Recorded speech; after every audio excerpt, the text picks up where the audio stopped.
আজ বেতরপাড়ে পুলিশ ও সাধারণ মানুষের মধ্যে দাওয়া পাল্টা দেওয়া।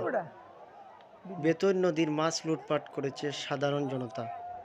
আপনারা দেখছেন বেতর নদীর পাড়ে হাজার হাজার সাধারণ মানুষ বেতর নদী লুটপাট করার জন্য দাঁড়িয়ে আছে। সেখানে পুলিশ গিয়ে নিয়ন্ত্রণে আনার জন্য চেষ্টা করেছিল, কিন্তু সাধারণ মানুষ এত ছিল যে পুলিশ সেই জায়গার মধ্যে থাকতে পারেনি। আইন শৃঙ্খলা রক্ষাকারী বাহিনী সেখান থেকে অপারগ হয়ে বিদায় হয়ে আসতে হয়েছে। আপনারা দেখছেন, ওই যে দেখতে পাচ্ছেন পুলিশরা এবং সাধারণ মানুষ কিভাবে রুখে দিয়েছে। জনগণ